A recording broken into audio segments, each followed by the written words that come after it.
a dream I know. Deep up my feelings for you. Watch. Hello reality viewers, welcome back again to Reality Latest Gist, the home of news and politics. For this channel, we dey drop news every day and we dey react to every videos wey comes our way. And na reality news now we dey drop for this channel, and we dey also dey talk am as e be. If today na the first time we say you dey come across this channel, you are highly welcome. Thank you so much for stopping by. And if you are returning subscribers, I appreciate all of una for una massive support to this channel. I say may God bless all of una in Jesus name, amen. I get video wey I want present to una this very moment, and I go dey follow una dey watch the video. After we don watch am together, make we drop our opinion constructively for the comment section. Like our videos and also share our videos if possible. Bye for now. Yeah, you've heard about it. Everybody's been talking about it. The president's approval of the recommendations of the committee to review with dispatch the 368 grazing sites across 25 states, which they've not disclosed those 25 states. You've been consistent in your perspective about some of these issues, but now, given this latest perspective, what do you think is going on? Thank you very much, Chamberlain. I want to say that I'm disappointed with the presidency. One, we expect that we're in a democratic governance, and the presidency would have understood this. Some weeks ago, Mr. President challenged Nigerians that whether he is not ruling this country according to rule of law. And I came up strictly and said that, Mr. President, if some people are deceiving you, let me tell you the fact on ground. You are not ruling this country according to the rule of law in all aspects. Some aspects, yes, but in other aspects, you're not doing it. And here we are. Let me tell you, is Mr. President not having an Attorney General to advise him on what the law says about land administration? Everybody knows. I'm not a lawyer, and I must not be a lawyer to know what land administration in Nigeria is, because there is a Land Use Act enshrined in the Constitution of the Federal Republic of Nigeria. And it amazes me for Mr. President to come out to say that he will revive obsolete grazing reserves and grazing routes. Where are you going to have that? I have had personal conversation with our president, and I've had personal conversation with Mr. President handlers. And I have said, look, when we had grazing routes and grazing reserves, what was the total population of Nigeria? Less than 40 million. This was when it was initiated. But then it was as a result of the laws governing northern Nigeria. Today, as I talk to you, we're over 200 million people. So how do you expect the same thing? The land that used to exist have not increased. It is the same 923,000 square kilometers that we had, but even less because of the ceding of Bakassi to other parts, to the Cameroons. Now, you are talking about in 2021, you're saying that open grazing should supersede every other activities of government, whether it is schools, settlements of our people, roads construction, and other markets and other activities of human beings. Then I begin to wonder, how are we going to achieve this?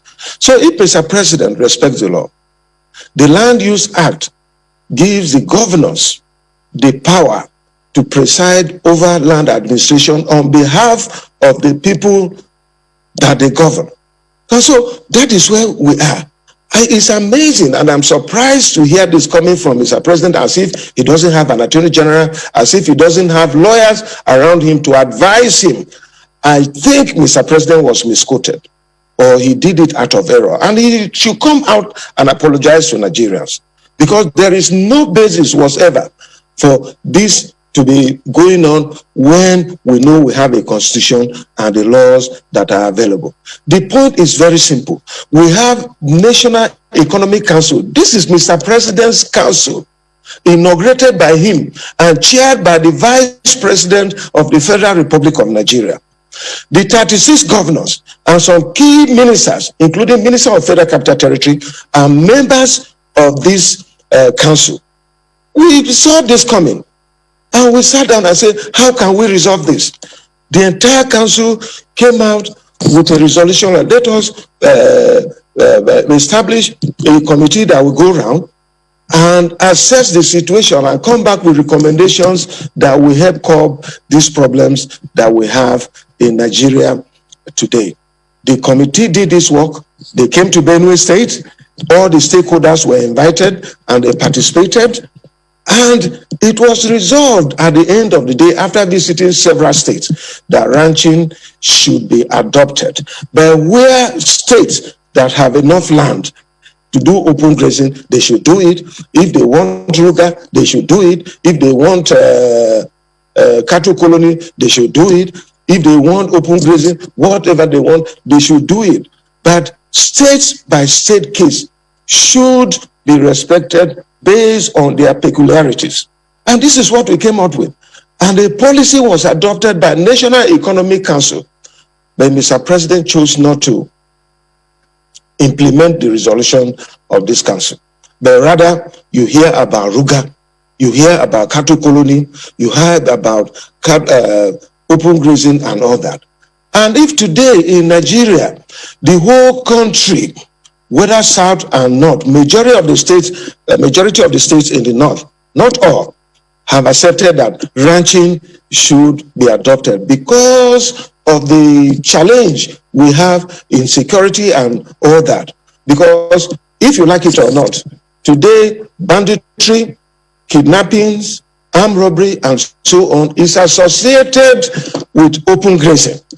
And the entire state, majority of it, which it means democracy, it must not be everybody, we have accepted that ranching should be adopted as a model to help curb insecurity, to help curb the problem of farmers and herders and all that. And if Mr. President, with all the array of very responsible people around him, will not advise him, and he will come out with a statement that he is reviving open grazing and also reviving cattle routes and grazing areas. Then it amazes me. I'm surprised. Are we in a banana republic? Yeah, but Your Excellency, let me just follow up on something in your opening remarks when you said you had spoken with the president and on a separate occasion, his handlers on a separate occasion. So what was his response when you spoke to him about this? His response, Mr. President has a set mind. Let me tell you, I have spoken to him personally. And his outing publicly also confirms what he told me. Mr. President believes that for peace to reign in Nigeria, there must be open grazing. There must be provision for cattle routes. There must be provision for grazing areas.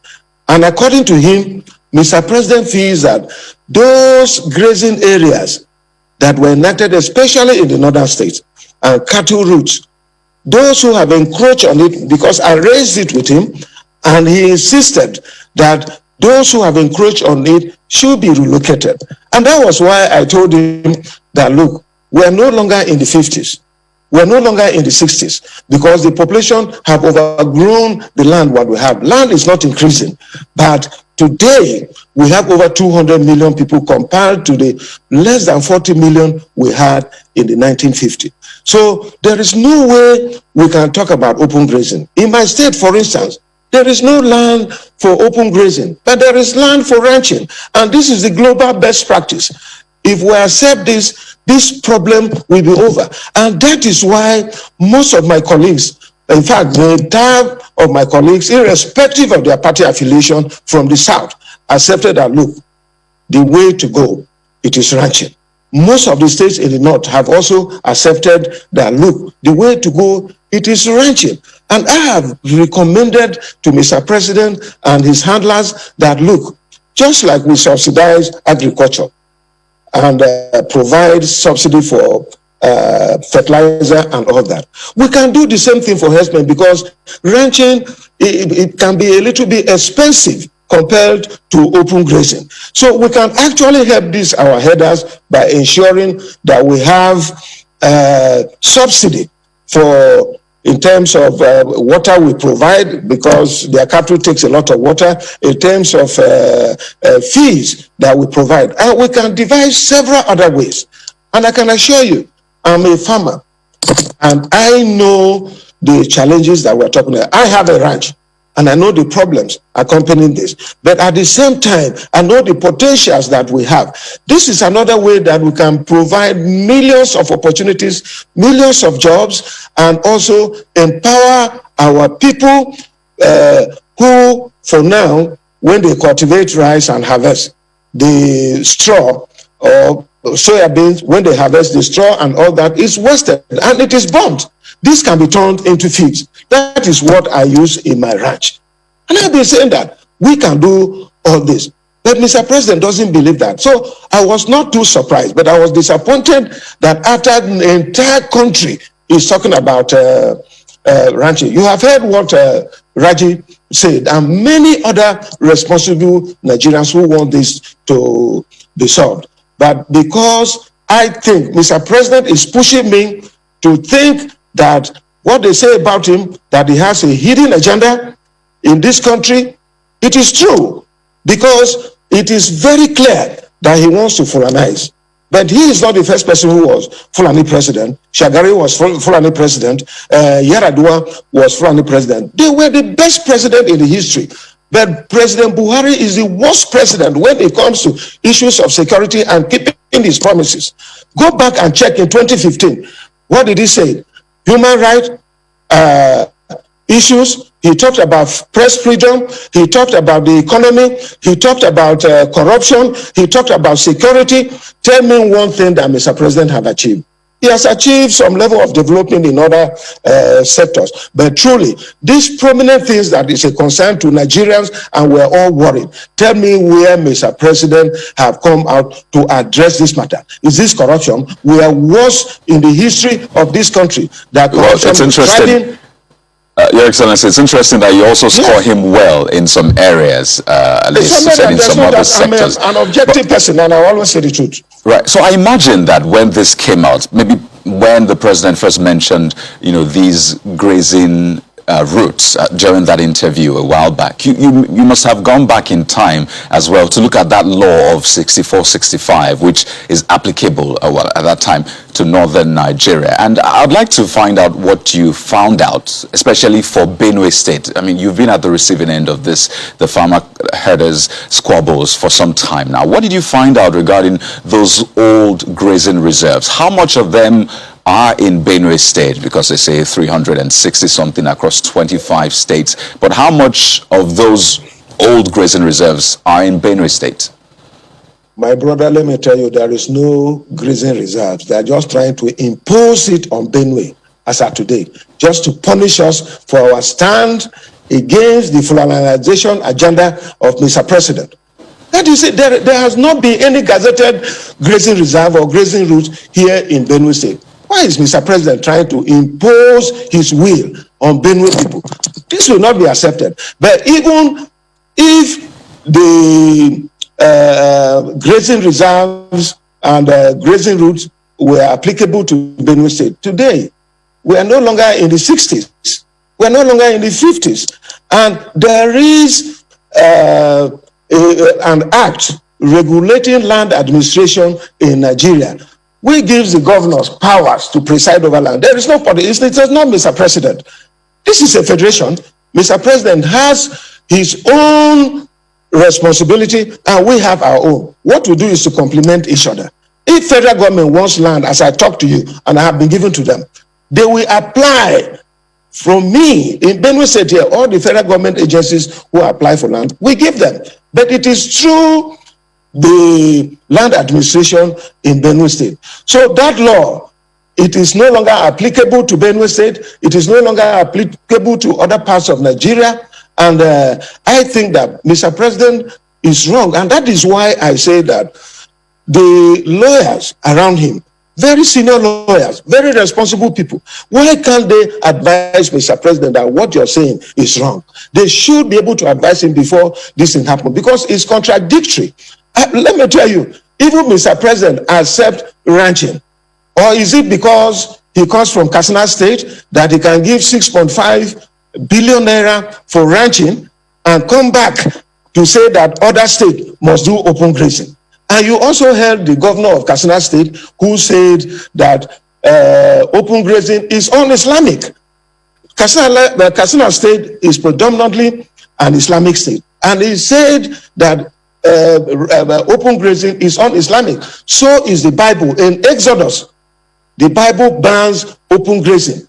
That is even before we came here. And so if Mr. President decides to go and give 6.5 million to Katsina and then abandon us, who started this project in 2016, even in the National Livestock Transformation Program, which we were all part of it, 36 governors and all of us did it, and Benue State was a champion of ranching in this wise. Mr. President have not cared to even put Benue on the map of the 7 pilot states that are designated to be do ranching in Nigeria. So you begin to look at this level of injustice, unfairness, and inequity against us. Is it because we have stood against his colonization agenda? Mr. President, when he came in 2015, he said that he wants to be president for the entire country. He will be for nobody, but for everybody.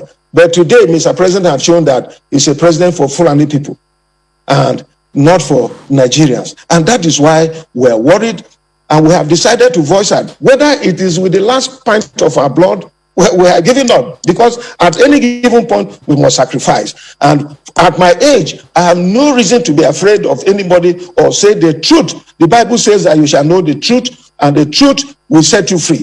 Whether they like it or not, this is where some of us stand, because we believe that this country belongs to all of us. Look at my cap. Anywhere I have been, I have portrayed the image of this country. Look at Nigerians' colors there and Benue colors.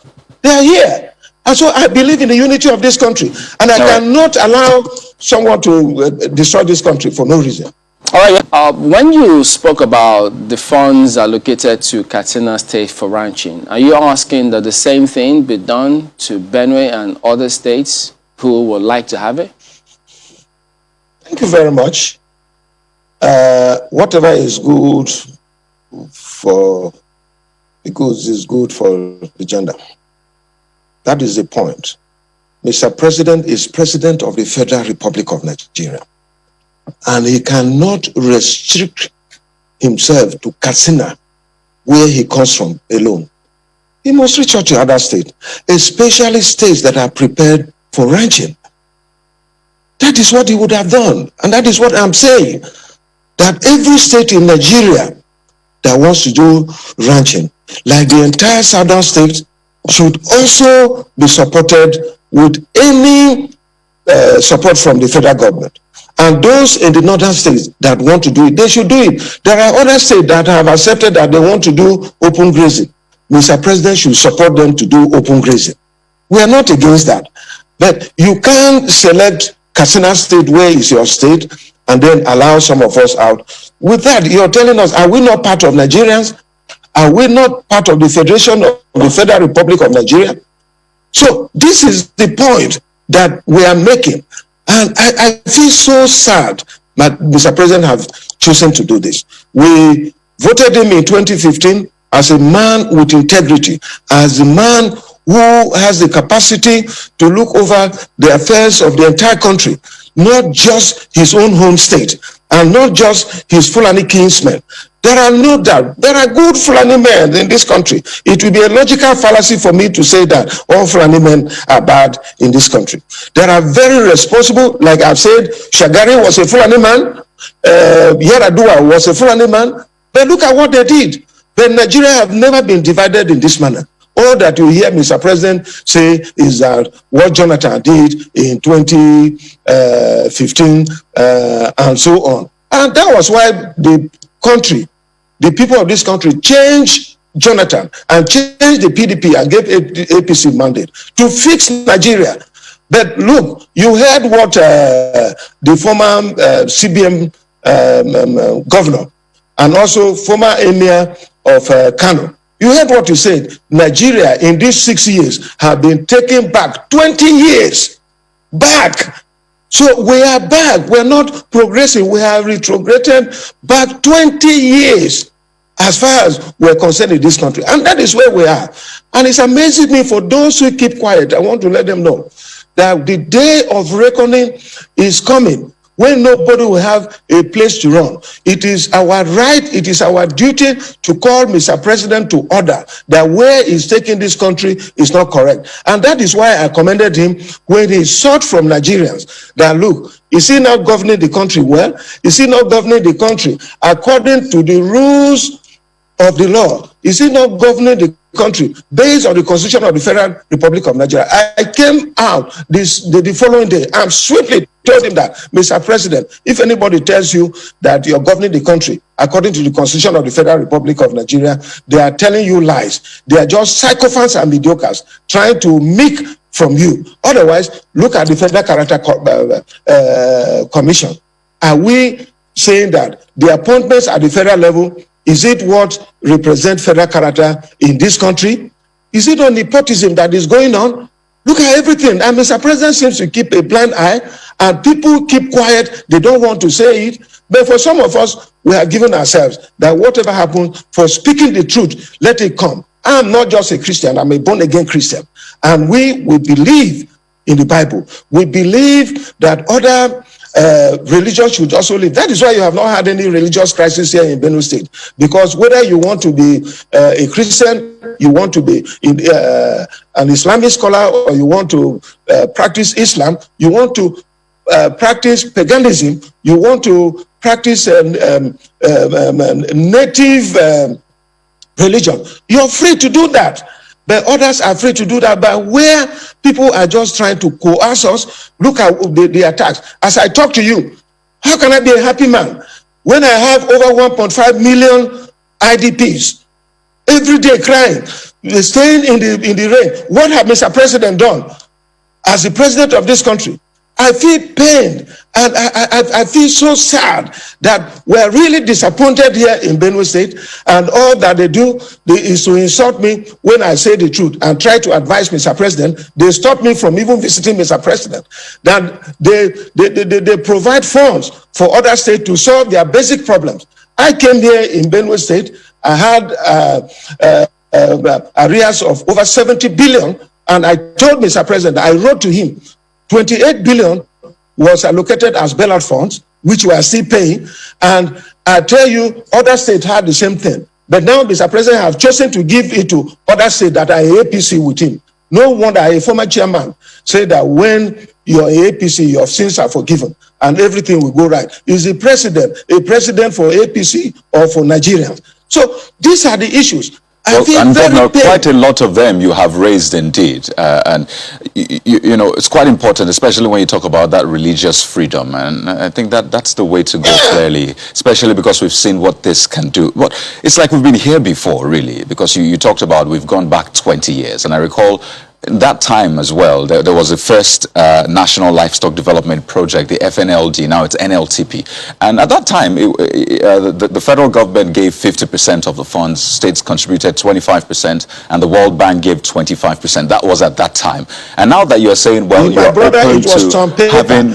Oh, yes. So now that you're saying your state is open to getting some sort of seed fund like Katsina State got as well, in what way would it work? If the federal government is given, how much stakes, how much say will the federal government also have in how the business is run?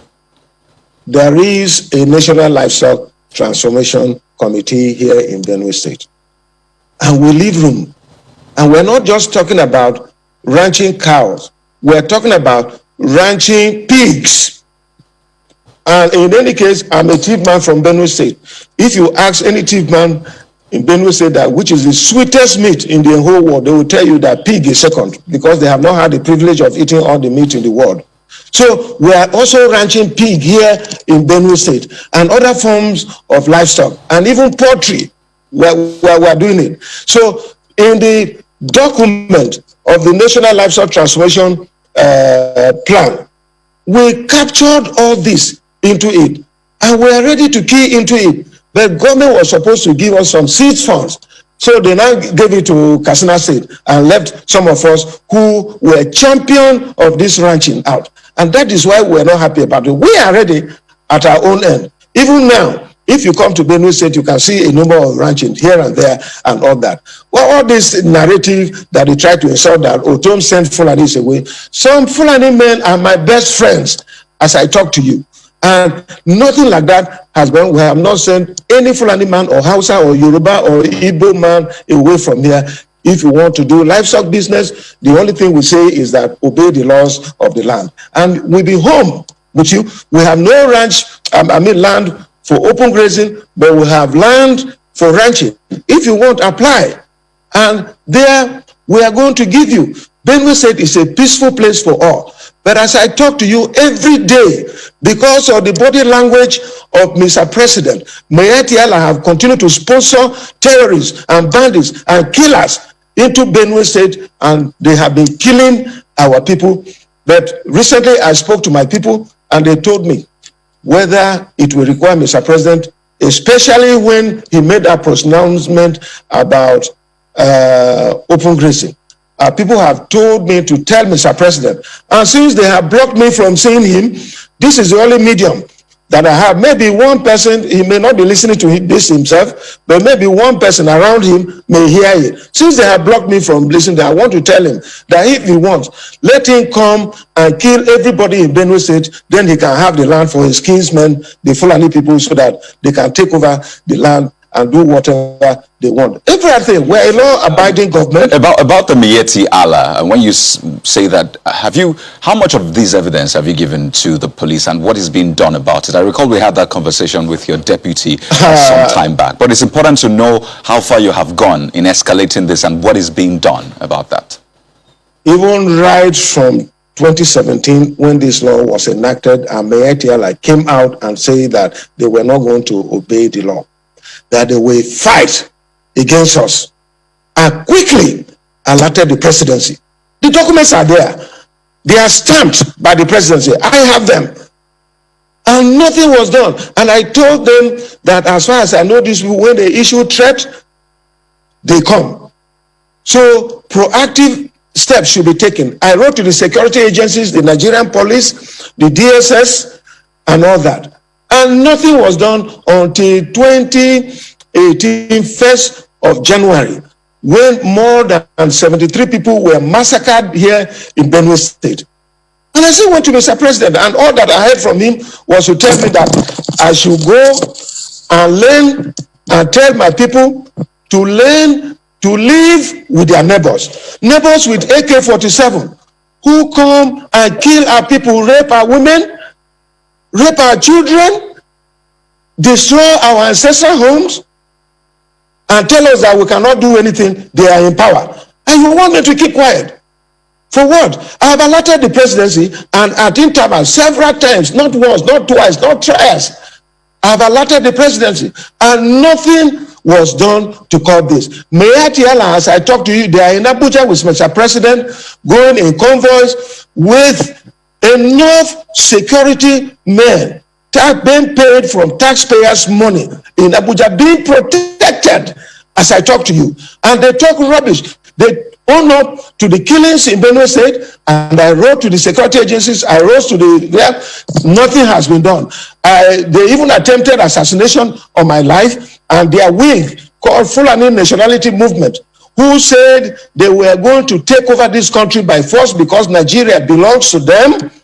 That Excellency, they have no other country other than Nigeria.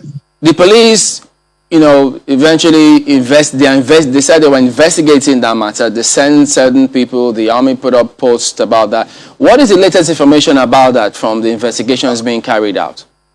The last one I heard was when the Inspector General of Police said that they are investigating it, but it is not what I said. But what I said have not been told to me. What is happening, what was the outcome of the investigation as I talk to you today. And when the people that were sent here to investigate this matter came to brief me before they left for Abuja, they told me that they arrested some Fulani men. And up to today, I have not heard anything. A governor of a state were just 36, an attempted assassination on him. I was with security men, so I couldn't have been lying to say that I ran for 1.5 kilometers. I did run. They would have killed me. My security details, ask them, they are here. They are agents of the federal government. They worked hard. They chased those people out and had to pull me aside, and I ran for 1 hour, for 1.5 kilometers. Those who say that Ortom was lying, a 60-year-old man cannot run. I tell him, I keep myself fit, and I can run for even 3 kilometers, and so on. But up to today, as I talk to you, I have not heard any report from the security agencies as to whether they are prosecuting these people or as to whether the number of people, their identity and all that. But the people that came to me here before they left for Abuja told me it was Fulani men. And they claimed that some natives were also involved. The majority of the people, 12 of them were Fulani men. That was the brief I got here.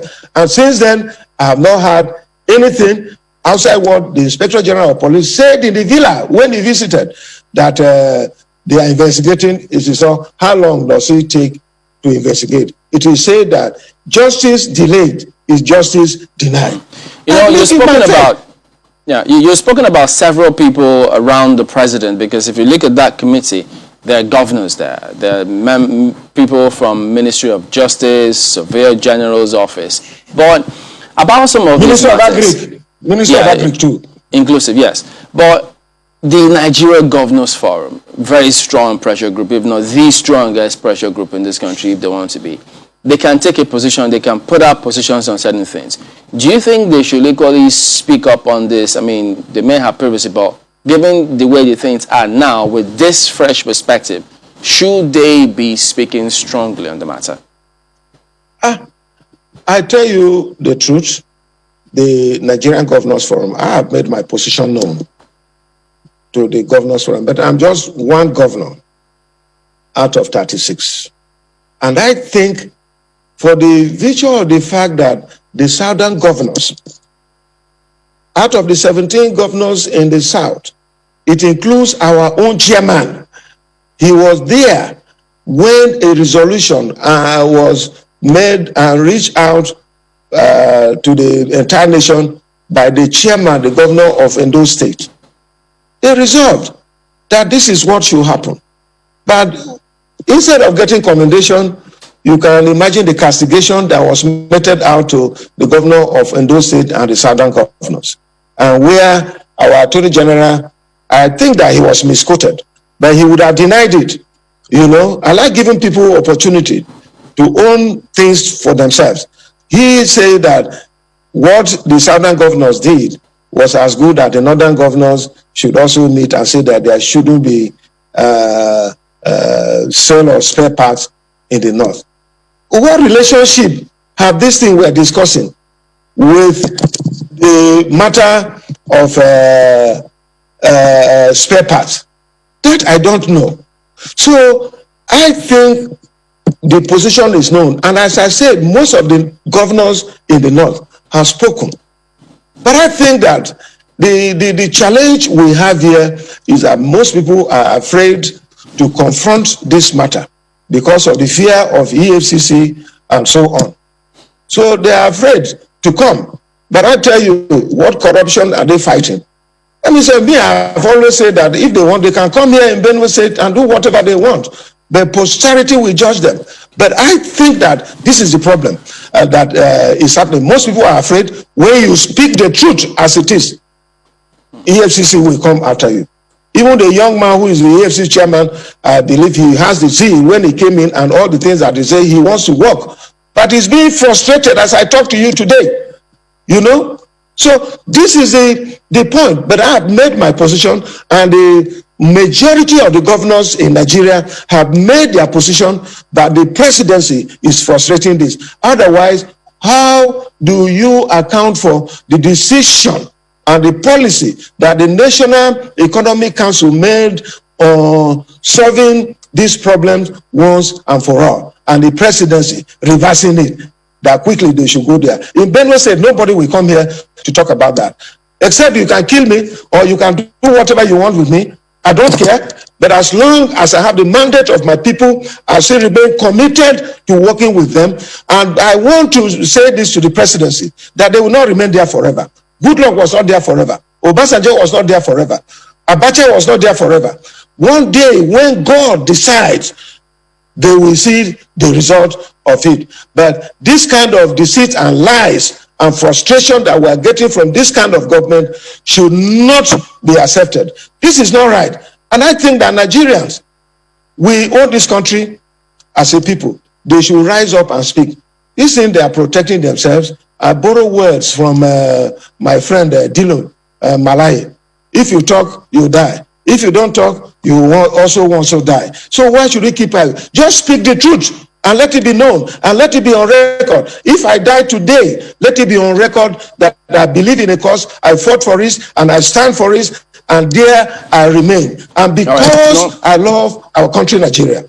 Well, Your Excellency, you know, you were accused of arming forest guards against the law, and then they said you wanted to use them as private concern. Different perspectives have come forward, have been put out there about what you're doing with the private guards. Could you tell us what is going on? Are you arming them at the moment? Thank you very much for asking me to clarify this matter. This is one of the narratives that the presidency will set out to blackmail me. Ask anybody in Benue State since my assumption of office in 2015 whether I have a single talk less of arming private guards. That has never happened. Even Mr. President, in one of our meetings, he accused me for arming 6,000 militia in 2016. Where are the militia? Have any security man apprehended any of my militia? Just like they did to Eastern Security Network and did to Igboho.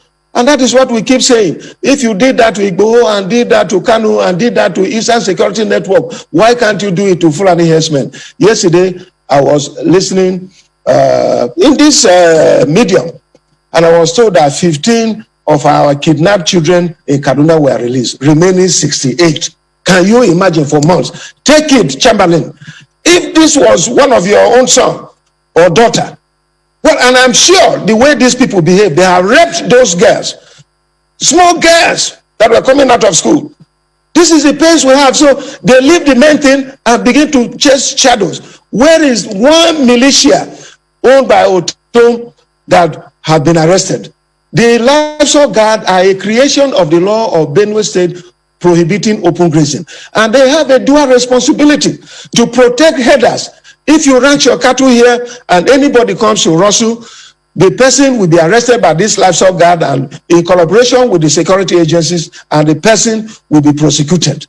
And if you bring open grazing in Benue State, you'll be arrested and prosecuted. And that is what we're doing. We believe in the rule of law.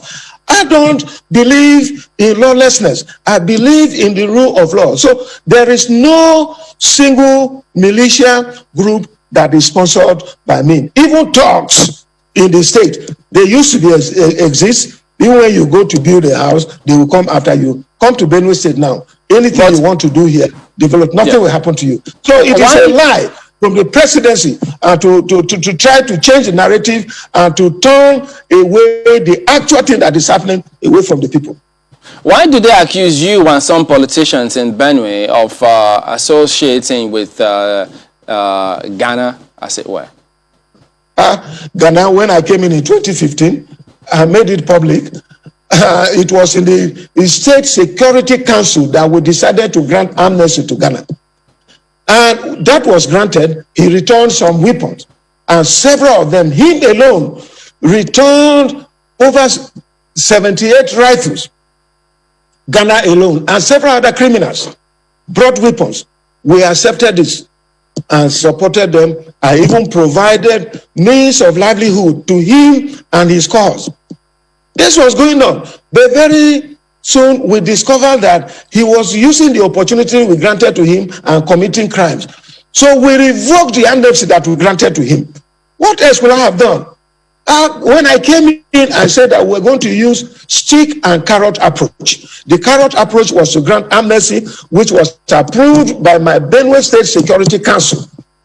And this we carried out. But as soon as we discovered that he was going contrary to the provisions of the amnesty we granted to him, we decided to revoke it. And then he went into hiding. And I gave active support. Ask the Abakari group, ask the DSS group, ask the army, ask all the security agencies, the civil defense and all that. I actively supported them to apprehend Ghana, you know.